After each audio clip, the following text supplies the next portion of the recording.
ओम नमः शिवाय। हिंदू कहानी संग्रह में आप सभी का स्वागत है। दोस्तों, आइए जानते हैं वैशाख पूर्णिमा 2022, शुभ मुहूर्त, पूजा विधि, पौराणिक कथा और वैशाख पूर्णिमा का महत्व। वैशाख पूर्णिमा का व्रत 16 मई 2022 सोमवार को रखा जाएगा। 15 मई 2022 को 12:40 पर पूर्णिमा तिथि शुरू होगी। 16 मई 2022 9:45 पर पूर्णिमा तिथि खत्म होगी। वैशाख पूर्णिमा का महत्व। हम इस दिन का बहुत अधिक महत्व होता है। इस दिन दान करना शुभ माना जाता है। इस दिन किए गए दान का कई गुना ज़्यादा फल प्राप्त होता है। इस पावन दिन व्रत करने से सारे पापों का नाश होता है और मृत्यु के बाद वैकुंठ लोक में स्थान मिलता है। वैशाख पूर्णिमा के दिन जो भी व्रत रखता है और भगवान विष्णु की आराधना करता है, उसके दुख दूर हो जाते हैं। पुराणों में भी वैशाख पूर्णिमा का महत्व बताया गया है। वैशाख पूर्णिमा के दिन ही महात्मा बुद्ध का जन्म हुआ था, इसलिए इसे बुद्ध पूर्णिमा भी कहते हैं। ये कहा जाता है कि इस व्रत के प्रभाव से अकाल मृत्यु का भय नहीं रहता है। साल में यह पूर्णिमा श्रेष्ठ होती है। इस दिन को वैशाख स्नान और भगवान शिव के मंदिर में लगी जलधारा को पूर्ण करके अर्चना करनी चाहिए। पुराणों में वैशाख पूर्णिमा को अत्यंत पवित्र और फलदायी माना गया है। वैशाख पूर्णिमा के दिन शक्कर और तिल दान करने से अनजाने में हुए पापों का क्षय भी हो जाता है। वैशाख पूर्णिमा के दिन सूर्य उदय से पहले पवित्र नदी या कुंड में स्नान करने के बाद वरुण देव को प्रणाम किया जाता है। स्नान के बाद सूर्य मंत्र का उच्चारण करते हुए सूर्य देव को अर्घ्य दिया जाता है। इसके बाद घर के मंदिर में दीप प्रज्वलित किया जाता है। भगवान विष्णु जी की पूजा अर्चना की जाती है और व्रत का संकल्प लिया जाता है। इस दिन सत्यनारायण भगवान की कथा भी की जाती है और दिन भर भगवान का अधिक से अधिक ध्यान करना चाहिए। शाम को चंद्रमा को अर्घ्य दिया जाता है।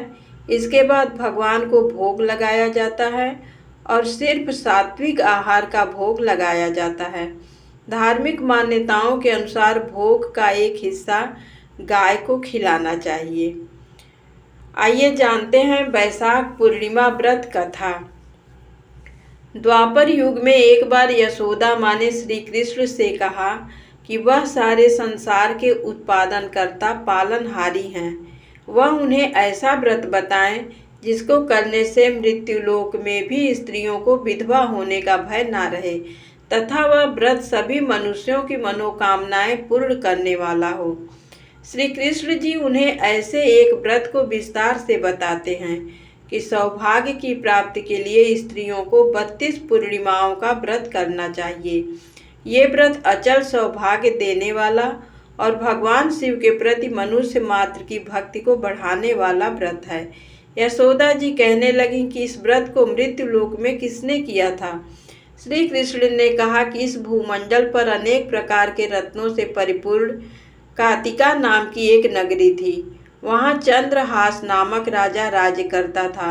उसी नगर में धनेश्वर नाम का एक ब्राह्मण था और उसकी स्त्री बहुत सुंदर थी जिसका नाम रूपवती था। दोनों ही उस नगरी में बड़े प्रेम से रहते थे। उनके घर में धन धान्य आदि की कोई कमी नहीं थी, परंतु उनको बहुत बड़ा दुख था कि उनकी कोई संतान नहीं थी। एक समय एक बड़ा योगी उस नगरी में आया। वह योगी उस ब्राह्मण के घर को छोड़कर अन्य सभी घरों से भिक्षा लेकर भोजन किया करता था। वह रूपवती से कभी भिक्षा नहीं लेता था। एक दिन वह योगी रूपवती से भिक्षा न लेकर किसी अन्य घर से भिक्षा लेकर गंगा किनारे जाकर प्रेम पूर्वक खा रहा था। तभी धनेश्वर ने योगी को ऐसा करते हुए देख लिया था। अपनी भिक्षा के अनादर से दुखी होकर धनेश्वर योगी से कहता है कि वह सभी घरों से भिक्षा लेता है, लेकिन वह उसके घर से भिक्षा कभी नहीं लेता है। इसका क्या कारण है?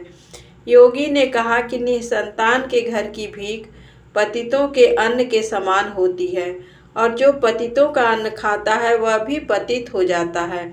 क्योंकि वह निसंतान है, इसलिए पतित हो जाने के भय से वह उनके घर की भिक्षा नहीं लेता। धनेश्वर यह बात सुनकर बहुत दुखी हुआ और हाथ जोड़कर योगी के पैरों में गिर गया और कहने लगा कि यदि ऐसा है तो वह उसे पुत्र प्राप्ति का उपाय बताएं।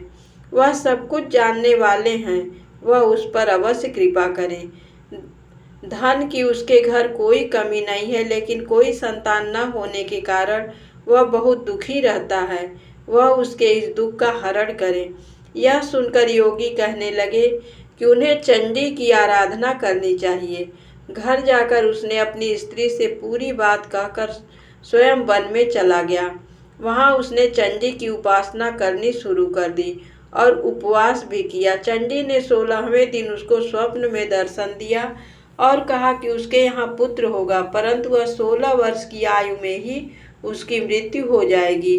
यदि वह दोनों स्त्री पुरुष 32 पूर्णिमाओं का व्रत विधि पूर्वक करेंगे तो वह दीर्घायु हो जाएगा। जितनी उनकी सामर्थ्य है आटे के दिन बनाकर शिव जी भगवान का पूजन करना, परंतु पूर्णिमा के व्रत 32 होने चाहिए। प्रातः काल होने पर इस स्थान के समीप एक आम का वृक्ष दिखाई देगा। उस वृक्ष पर चढ़कर फल तोड़कर शीघ्र उसे अपने घर चले जाना और अपनी स्त्री को सारा वृत्तांत बताना। ऋतु स्नान करने के बाद वे स्वच्छ होकर श्री शंकर भगवान का ध्यान करके उस फल को खा लें। तब शंकर भगवान की कृपा से वह गर्भवती हो जाएगी। जब वह ब्राह्मण प्रातः काल उठा तो उसने एक स्थान के पास ही आम का वृक्ष देखा, जिस पर बहुत सुंदर आम का फल लगा हुआ था। उस ब्राह्मण ने आम के वृक्ष पर चढ़कर फल को तोड़ने का प्रयास किया, परंतु वृक्ष पर कई बार कोशिश करने पर भी वह चढ़ नहीं पाया। तब उस ब्राह्मण को बहुत चिंता हुई और वह विघ्न विनाशक श्री गणेश भगवान जी की वंदना करने लगा। वह उस पर कृपा करके इतनी शक्ति दे कि वह अपनी मनोरथ को पूरा कर सके। इस प्रकार गणेश जी की प्रार्थना करने पर उनकी कृपा से धनेश्वर वृक्ष पर चढ़ गया और उसने सुंदर आम के फल को तोड़ लिया। उस धनेश्वर ब्राह्मण ने जल्दी से घर आकर अपनी स्त्री को वह फल दे दिया और उसकी स्त्री ने अपने पति के कहे अनुसार उस फल को खा लिया और वह गर्भवती हो गई। देवी जी की असीम कृपा से एक अत्यंत सुंदर पुत्र उत्पन्न हुआ, जिसका नाम उन्होंने देवी दास रखा। बालक शुक्ल पक्ष के चंद्रमा की भांति अपने पिता के घर में बड़ा होने लगा। भगवान की कृपा से वह बालक बहुत ही सुंदर, सुशील, विद्या पढ़ने में बहुत ही निपुण हो गया। दुर्गा जी की आज्ञा अनुसार उसकी माता ने 32 पूर्णमासी का व्रत रखना आरंभ कर दिया, जिससे उसका पुत्र बड़ी आयु वाला हो जाए। 16वां वर्ष लगते ही देवीदास के माता पिता को बहुत चिंता हो गई कि कहीं उनके पुत्र की इस वर्ष मृत्यु न हो जाए। उन्होंने अपने मन में विचार किया कि यदि यह दुर्घटना उनके सामने हो गई तो वह कैसे सहन करेंगे। इसलिए उन्होंने देवीदास के मामा को बुलाया और कहा कि उनकी एक बहुत बड़ी इच्छा है, देवीदास 1 वर्ष तक काशी में जाकर विद्या का अध्ययन करे और उसको अकेला भी नहीं छोड़ना चाहिए। इसलिए वह साथ चले जाएं और 1 वर्ष बाद इसे वापस ले आना। तब सारा प्रबंध करके उनके माता पिता ने देवीदास को एक घोड़े पर बैठाकर उसके मामा के साथ ही भेज दिया, परंतु ये बात उन्होंने मामा या किसी और को नहीं बताई। धनेश्वर ने अपनी पत्नी के साथ माता भगवती के सामने मंगल कामना तथा दीर्घायु के लिए भगवती की आराधना और पूर्णमासियों का व्रत करना आरंभ कर दिया। इस प्रकार बराबर 32 पूर्णमासी के व्रत को उन्होंने पूरा किया। कुछ समय के बाद एक दिन वह दोनों मामा और भांजा रात बिताने के लिए एक गांव में ठहरे थे। वहां पर एक ब्राह्मण के सुंदर लड़की का विवाह होने वाला था, जहां बारात रुकी हुई थी। इसके बाद लड़की देवीदास के साथ विवाह करने के लिए कहती है, लेकिन देवीदास अपनी आयु के बारे में बताता है और कहता है कि उसकी आयु बहुत कम है। लड़की ने कहा कि जो गति उनकी होगी वही उसकी होगी। इसके बाद देवीदास और उसकी पत्नी दोनों ने भोजन किया। सुबह देवीदास ने अपनी पत्नी को 3 नगों से जड़ी हुई एक अंगूठी रुमाल दिया। बोला, उसका मरण और जीवन देखने के लिए एक पुष्प वाटिका बना ले, और यह भी कहा कि जिस समय और जिस दिन उसके प्राणों का अंत होगा वह फूल सूख जाएंगे, और जब वह फिर से हरे हो जाएं तो जान लेना कि वह जीवित है। भगवान श्री कृष्ण कहते हैं कि इस प्रकार देवीदास काशी विद्या अध्ययन के लिए चला गया। जब कुछ समय बीत गया तो काल से प्रेरित होकर एक सर्प रात के समय उसको डसने के लिए वहां पर आया। उस विषधर के प्रभाव से उसके शयन का स्थान चारों ओर से विष की ज्वाला से विषैला हो गया, परंतु व्रत के प्रभाव से उसको काट नहीं पाया, क्योंकि पहले ही उसकी माता ने 32 पूर्णमासियों का व्रत कर रखा था। इसके बाद स्वयं काल वहां पर आया और उसके शरीर से प्राणों को निकालने की कोशिश करने लगा, जिससे वह बेहोश होकर पृथ्वी पर गिर गया। भगवान की कृपा से उसी समय माता पार्वती के साथ भगवान शंकर जी वहां पर आ गए। उसको बेहोश दशा में देखकर पार्वती जी ने भगवान से प्रार्थना की और कहा कि इस बालक की माता ने पहले ही 32 पूर्णमासियों का व्रत पूरा किया है और वह उसे प्राण दान दे। इस प्रकार शिव जी उसको प्राण देते हैं। इस व्रत के प्रभाव से काल को भी पीछे हटना पड़ा और देवीदास स्वस्थ होकर बैठ गया। उधर उसकी स्त्री उसके काल की प्रतीक्षा किया करती थी। जब उसने देखा कि उस पुष्प वाटिका में पुष्प सूख भी नहीं रहे हैं तो उसको बहुत हैरानी हुई, लेकिन जब वाटिका हरी भरी हो गई तो वह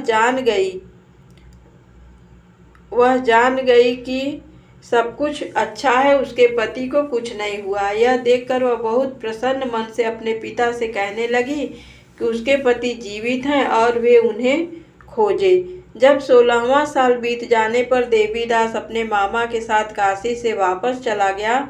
उधर उनके ससुर घर में उनको खोजने के लिए जाने वाले ही थे कि वह दोनों मामा भांजा वहां आ गए। उनको आया हुआ देखकर उसके ससुर को बहुत प्रसन्नता हुई और वह प्रसन्नता के साथ उन्हें अपने घर ले गए। उस समय नगर के निवासी भी वहां इकट्ठे हो गए और कन्या ने भी लड़के को पहचान लिया था। कुछ दिन बाद देवीदास अपनी पत्नी और मामा के साथ बहुत से उपहार लेकर अपने नगर में चले गए। वह अपने गांव के निकट पहुंच गए तो लोगों ने उसको देखकर उसके माता पिता को पहले ही खबर दे दी कि उनका पुत्र देवीदास अपनी पत्नी और मामा के साथ आ रहा है। ऐसा सुनकर उनके माता पिता बहुत ही खुश हुए थे। पुत्र और पुत्रवधू के आने की खुशी में धनेश्वर ने बहुत बड़ा उत्सव मनाया। तब श्री कृष्ण जी कहते हैं कि धनेश्वर 32 पूर्णमासी के प्रभाव से पुत्रवान हुआ। जो व्यक्ति इस व्रत को करते हैं जन्म जन्मांतर के पापों से छुटकारा पा लेते हैं। धन्यवाद।